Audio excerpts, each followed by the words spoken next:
untuk proyek pilot saya luncurkan Posilotto. Ya, walaupun saya tadi nggak tahu mau ditempatkan di kelas berapa, tapi saya kita sudah mempunyai gambaran dan untuk evaluasi untuk selanjutnya.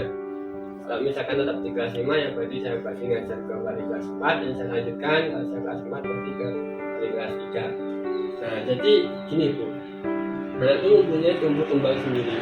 Misalkan ada anak yang cita-citanya jadi misalkan bulu tangkis, kita paksa di awal itu belajar. Kalau kita misalkan belajar tentang emas hitam itu misalkan di laut itu ngambang di laut, tapi kalau misalkan dia praktek langsung kayak anak-anak amati jangkrik, bagaimana bentuk tubuh jangkrik, bagaimana cara makan jangkrik atau bagaimana cara ekosistem jangkrik, dia akan melakukan secara langsung.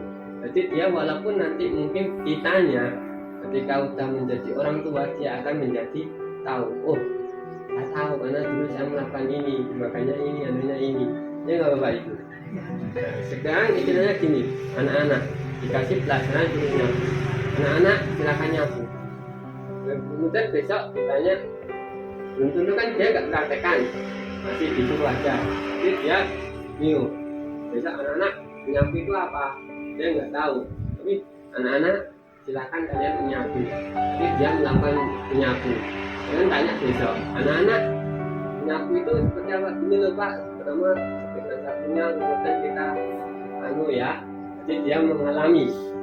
Kemudian merdeka.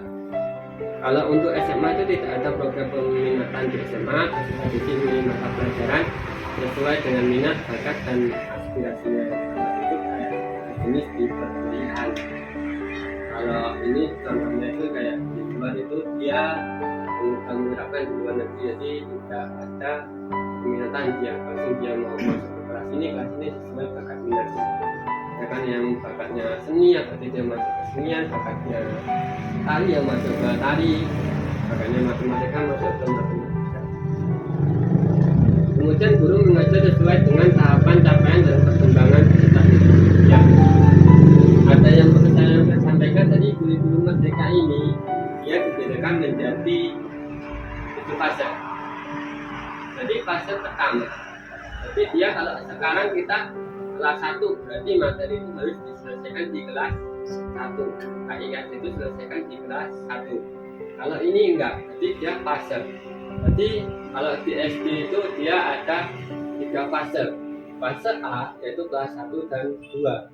Fase B itu kelas 3 dan 4. Fase C kelas 5 dan 6. Fase D itu SMP.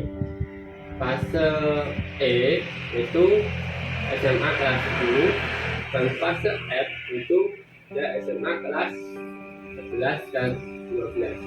Jadi misalkan ini dia di kelas 1 dan mempunyai KD misal 3,4, kemudian dia capai